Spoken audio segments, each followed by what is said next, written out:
आइए दोस्तों, आज बात करते हैं इंडसइंड बैंक के बारे में। इंडसइंड बैंक को 1994 में बैंकिंग का लाइसेंस मिला था। इनका जो प्रमोटर है हिंदुजा ग्रुप है। अब बैंक काम कैसे करता है? बैंक काम इस तरीके से करता है, जो लोग जो हैं उसके कस्टमर जो हैं सेविंग अकाउंट और करंट अकाउंट खुलवाते हैं, उसके बाद अपना पैसा बैंक में रखते हैं। बैंक जो है उस पैसे को यूज़ करता है अपनी बिजनेस साइकिल के अंदर, आगे कॉर्पोरेट को या रिटेल में लोन देता है। वहाँ से मान लीजिए बैंक अगर चार्ज करता है 10% और आपको देता है 6%, तो 4% का जो होता है बैंक का बीच में मुनाफा होता है। तो इसको देखने के लिए हम कुछ रेशियोज देखते हैं, इनको समझने के लिए कि बैंक जो है फंडामेंटली कौन सा अच्छा है।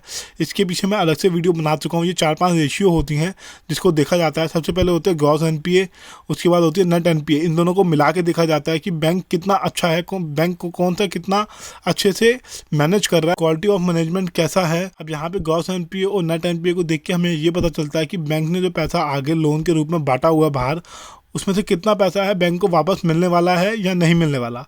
तो ये दो रेशियो बहुत इंपॉर्टेंट होती हैं। जब भी आप किसी बैंकिंग स्टॉक को एनालाइज करें तो इस दो रेशियो को जरूर देखें। जिसका जितना कम होगा वो stock investment point of view से काफ़ी अच्छा माना जाता है। अब कस्टमर किस हिसाब से बढ़ रहे हैं बैंक के बाद नंबर ऑफ सेविंग अकाउंट और नंबर ऑफ करंट अकाउंट किस हिसाब से बढ़ रहे हैं, ये हमें कासा रेशियो से देखने को मिलता है। इंडसइंड बैंक का कासा रेशियो 42% का है। दोस्तों, जब भी आप कासा रेशियो देखें तो इन्वेस्टर प्रेजेंटेशन जरूर डाउनलोड करें। उसके अंदर आप देखिए कि नंबर ऑफ सेविंग अकाउंट कितने हैं और नंबर ऑफ करंट अकाउंट कितने हैं। सेविंग अकाउंट पे बैंक को काफ़ी ज़्यादा इंटरेस्ट देना पड़ता है, जैसे कि इंडसइंड बैंक आज की डेट में अपने कस्टमर बेस बढ़ाने के लिए क्लाइंट्स को, अपने कस्टमर को काफ़ी अच्छा इंटरेस्ट रेट दे रहा है। एफडी पे 6% का इंटरेस्ट रेट दे रहा है। ऐसा कुछ कोटक महिंद्रा बैंक ने भी किया था, उसने भी काफ़ी अच्छे से ग्रो किया है। पहले उसने काफ़ी अच्छे इंटरेस्ट रेट दिए, अपना नंबर ऑफ सेविंग अकाउंट बढ़ा लिए काफ़ी तेज़ी से, उसके बाद उसने अपने इंटरेस्ट रेट को कंट्रोल कर लिया। अब इंडसइंड बैंक की हम बात करें तो IndusInd bank mid size bank है। मिड साइज बैंक के अंदर काफ़ी अच्छा स्कोप होता है कि वो काफ़ी अच्छे से ग्रो कर सकता है। उसके अंदर काफ़ी ज़्यादा पोटेंशियल होता है कि वो हमें अच्छा रिटर्न दे दे to compare large cap bank. तो इंडसइंड बैंक का कासा रेशियो देखें तो account number of saving account बढ़ते चले जा रहे हैं। Q1 2021 में इसके 25% का नंबर ऑफ सेविंग अकाउंट है और आज की डेट में 29.9% के सेविंग अकाउंट आज की डेट में हो चुके हैं। और करंट अकाउंट देखें तो थोड़ा सा डिक्लाइन आया करंट अकाउंट के अंदर, लेकिन फिर भी देखें तो काफ़ी हेल्दी नंबर है। अच्छे प्रोपोर्शन में बैंक के पास करंट अकाउंट और सेविंग अकाउंट है।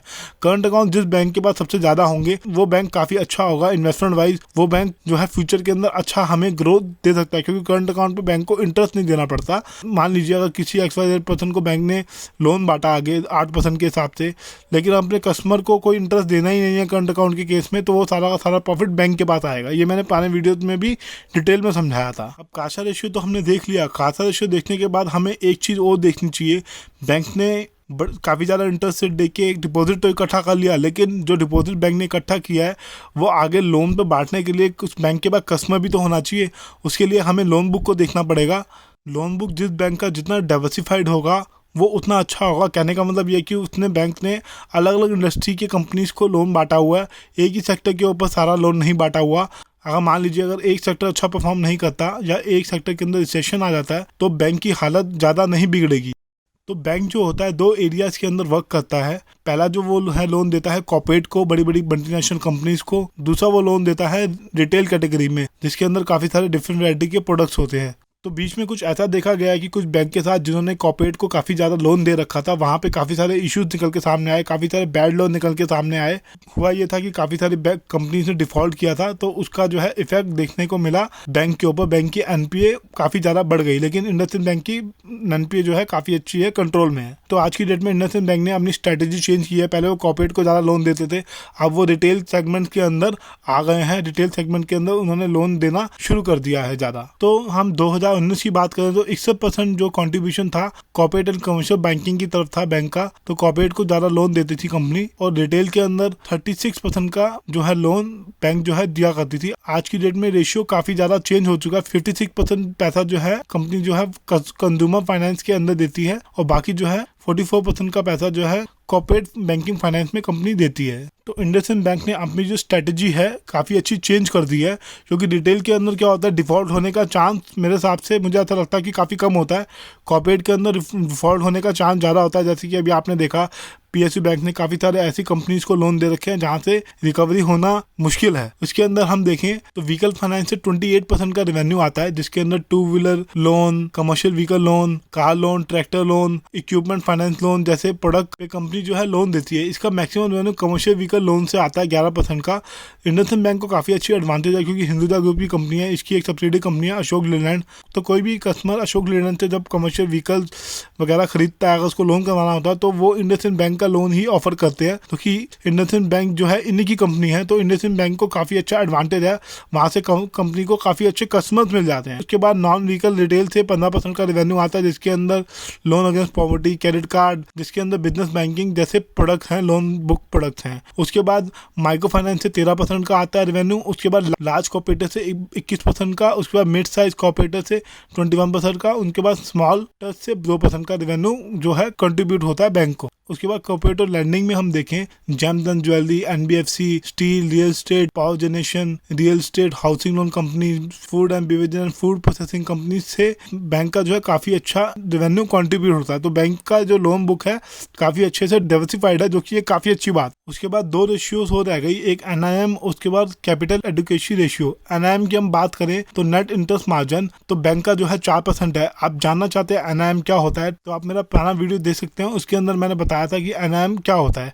एनआईएम जो है 4% का है, जो कि काफ़ी हेल्दी और काफ़ी अच्छा नंबर है इस बैंक के लिए। बैंक ने जो है काफ़ी अच्छा एक्सपेंशन किया है इन 5 साल के अंदर। बैंक की पहले 1000 प्लस ब्रांचेस थी, आज की डेट में 1900 ब्रांचेस से ऊपर हो चुकी हैं। Branches, number of branches double हो गई हैं इन 5 साल के अंदर।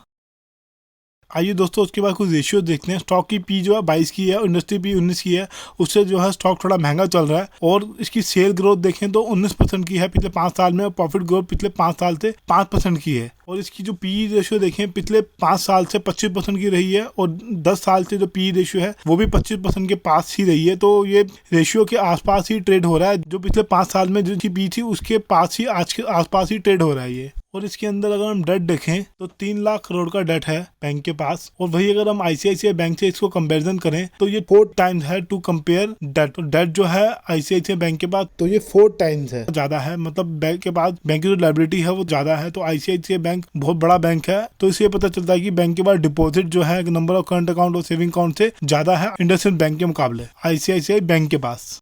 बैंक का आरओए और आरओई देखें तो क्वार्टर ऑन क्वार्टर बेसिस पे ये इम्प्रूव होता जा रहा है, जो कि काफ़ी अच्छा साइन है, पॉजिटिव साइन है इस बैंक के लिए। आइए दोस्तों, इंडसइंड बैंक की बैलेंस शीट को देखते हैं। आप इसके प्रॉफिट को देखेंगे तो प्रॉफिट के अंदर काफ़ी अच्छा डिक्लाइन देखने को मिलेगा आपको इन कुछ सालों के अंदर। इसका 2800 करोड़ का प्रॉफिट था मार्च 2017 में। उसके बाद इसका प्रॉफिट जो है बीच में 4400 करोड़ का हो गया था। अभी जो है 2021 के अंदर इसका प्रॉफिट जो है 2800 करोड़ का हो गया। इसका प्रॉफिट जो है कम हुआ है, ईपीएस जो है इसका रिड्यूस हुआ है, अर्निंग पर शेयर रिड्यूस हुआ है। इसका रिड्यूस होने के पीछे कारण यह है कि इसकी पहले ग्रॉस एनपीए 1% की थी, आज की डेट में 3% की हो गई है, जो कि थोड़ा बढ़ गई है पिछले सालों के मुकाबले। अब यहाँ पे मान लीजिए किसी बैंक की ग्रॉस एनपीए 2%, 3% के आसपास है, तो इसका मतलब ये नहीं है कि वो इन्वेस्टमेंट के पॉइंट ऑफ व्यू से बेकार बैंक है, वो भी अच्छा बैंक है। उसके लिए आपको ये देखना पड़ेगा कि मैनेजमेंट कैसा है, क्वालिटी ऑफ मैनेजमेंट कैसा है। यानी कि अभी आज की डेट में मान लीजिए ग्रॉस एनपीए और नेट एनपीए दोनों मिला के देखी जाती हैं, अगर ये 3-4% के आसपास भी हैं तो बाकी पैसा तो बैंक के पास है, 96% पैसा तो बैंक के पास है। देखो दोस्तों, बैंक के अंदर हम अगर एफडी करते हैं तो हर कोई पैसा विड्रॉ नहीं करता। जब कोई बुरी कंडीशन हो जाती है, जैसे कोई मेडिकल इमरजेंसी हो, या किसी को घर लेना हो, या किसी को गाड़ी लेनी हो, या किसी को अपने बच्चों की हायर एजुकेशन के लिए पैसा इन्वेस्ट करना हो, तभी जो है लोग बैंक से पैसा निकलवाते हैं। अदरवाइज वो पैसा बैंक के पास ही पड़ा रहता है, वो डिपॉजिट के रूप में पड़ा रहता है। अगर आप डिपॉजिट देखेंगे बैंक का हर 5 साल में डबल होता जा रहा है। अब आप कहेंगे इतना पैसा कहाँ से आता जा रहा है, इतना पैसा कहाँ से आ रहा है, मैं आपको बताता हूँ। सबसे ज्यादा पैसा जमा करते हैं किसान, फार्मर्स, उसके बाद जमा करते हैं बड़े बड़े बिजनेसमैन, उसके बाद सैलरीड पर्सन वगैरह, हम जैसे छोटे मोटे गरीब लोग थोड़ा थोड़ा करके अब सेविंग करके उस बैंक में जमा करते हैं पैसे। तो मैं आपको ये कहना चाहता हूँ कि अगर ग्रॉस एनपीए बढ़ रही है तो एक नेगेटिव साइन है, एनपीए बढ़ रही है बैंक की तो एक नेगेटिव साइन है। लेकिन आपको ये देखना होगा कि मैनेजमेंट कैसा है। अगर मैनेजमेंट अच्छा है तो बाकी जो 96% का पैसा बैंक के पास होगा वो तो आगे लोन में यूज करेगा ना, आगे किसी को लोन तो देगा ना, वहां से तो बैंक की इनकम आएगी, बैंक प्रॉफिट में रहेगा। अगर मैनेजमेंट कंपनी का अच्छा है, जो ग्रॉस एनपीए उसकी बढ़ गई है किसी, तो धीरे धीरे करके उसको मैनेज कर सकता है, कंट्रोल कर सकता है, अपने डिपॉजिट बढ़ा सकता है। डिपॉजिट कैसे बढ़ा सकता है? अपने कस्टमर को ज्यादा इंटरेस्ट देके या अच्छी फैसिलिटीज देके, जैसे प्राइवेट बैंक काफी अच्छी सर्विस देते हैं अपने कस्टमर को। तभी जो है आज की डेट में यूथ जो है, जो स्मार्ट लोग हैं, वो प्राइवेट बैंक की तरफ जा रहे हैं। सरकारी बैंकों में भी काफी लोगों का अकाउंट है, पब्लिक सेक्टर बैंक भी बहुत अच्छे हैं, वो भी अच्छा कामकाज कर रहे हैं। सभी बैंकों का, प्राइवेट बैंक का भी और पब्लिक सेक्टर बैंक का भी बिजनेस बढ़ता चला जा रहा है। क्यों? क्योंकि पॉपुलेशन बढ़ रही है, वैसे वैसे बैंकिंग की डिमांड बढ़ रही है, हर कोई अकाउंट खुलवाता है, हर किसी के पास एक ना एक सेविंग अकाउंट, एक या दो सेविंग अकाउंट जरूर होते हैं, करंट अकाउंट भी लोग खुलवाते हैं। तो बैंकिंग की रिक्वायरमेंट बढ़ रही है, मार्केट साइज बड़ा होता जा रहा है, इसीलिए जो है सारे बैंक ग्रो कर रहे हैं। आइए दोस्तों इंडसइंड बैंक के चार्ट पे देखते हैं। ये काफी टाइम से लॉन्ग टर्म अप ट्रेंड में था, काफी लंबे समय से 2006 से देखें और 2018 तक इसके अंदर काफ़ी अच्छी ग्रोथ थी। बैलेंस शीट के अंदर भी काफ़ी अच्छे नंबर निकल के सामने आ रहे थे और चार्ट जो है अप ट्रेंड में था। और अगर आप मूविंग एवरेज को देखें तो इसने 400 रुपये के बाद बाय सिग्नल दिया था और इसने सेल सिग्नल दिया बाद में 1800 रुपये के आसपास। तो ये काफ़ी अच्छी प्रॉफिट बुकिंग होती है। अगर इस हिसाब से अगर हम काम करते हैं तो बाद में जो है इसके अंदर ग्रोथ आनी कम हो गई तो स्टॉक जो है नीचे आना शुरू हो गया। कुछ एक बैड न्यूज़ भी निकल के सामने आई थी इसके अंदर, तो उसकी वजह से स्टॉक जो है काफ़ी अच्छा डिक्लाइन कर गया। ये स्टॉक अराउंड 350 रुपये के पास आ गया था। तो अभी जो स्टॉक के बारे में बात करें, स्टॉक जो है कंसोलिडेट हो रहा है। मूविंग एवरेज को लगाएं तो 900 रुपये के पास इसका बाय सिग्नल मिला था। आज की डेट में इसने सेल सिग्नल नहीं दिया, ये 1200 रुपये के आसपास चल रहा है।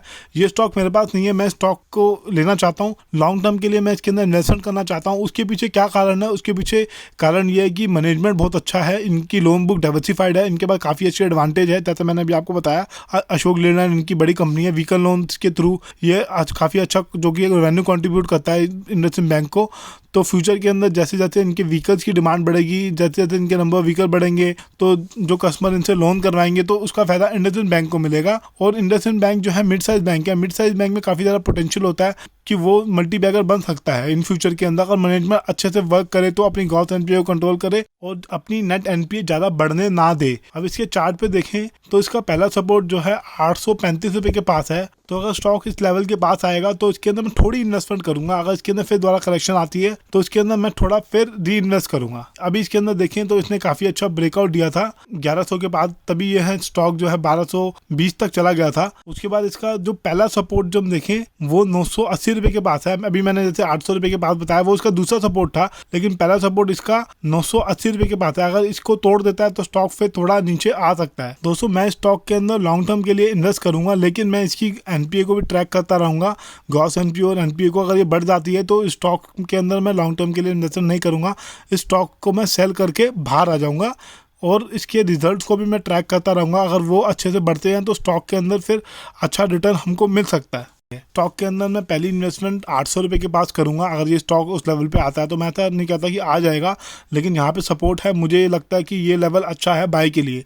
उसके बाद दूसरा लेवल इसका 500 रुपये के पास होगा। अगर ये यहाँ तक आता है तो मैं इसके अंदर अपनी पोजीशन बनाऊंगा और इस स्टॉक को मैं कुछ समय के लिए होल्ड भी करूंगा। इस बैंक के साथ एक अच्छी बात एक ये है कि इसके अंदर 51% की होल्डिंग एफआईएस के पास है। एफआईएस के पास काफ़ी बड़ा हिस्सा है इस बैंक के अंदर, और डीआईए के पास भी 19% की होल्डिंग है और पब्लिक के पास 13% की होल्डिंग है। तो एफआईएस के पास काफ़ी बड़ा हिस्सा है। एफआईएस को ऐसा लगता है कि फ्यूचर के अंदर अच्छा कर सकता है, तभी जो है एफआईएस ने इसके अंदर इतनी बड़ी इन्वेस्टमेंट कर रखी है। तो दोस्तों ये वीडियो सिर्फ एजुकेशन पर्पज के लिए था, ये मेरी पर्सनल स्टडी है, कोई बाय सेल होल्ड रिकमेंडेशन नहीं है। आप कोई भी शेयर खरीदने से पहले अपने फाइनेंशियल प्लानर और फाइनेंशियल एडवाइजर से सलाह लेने के बाद ही कोई बाय सेल होल्ड का डिसीजन लीजिएगा। तो धन्यवाद। अगर आपको वीडियो अच्छा लगा तो इस वीडियो को लाइक कीजिए और अपने कमेंट दीजिए। धन्यवाद।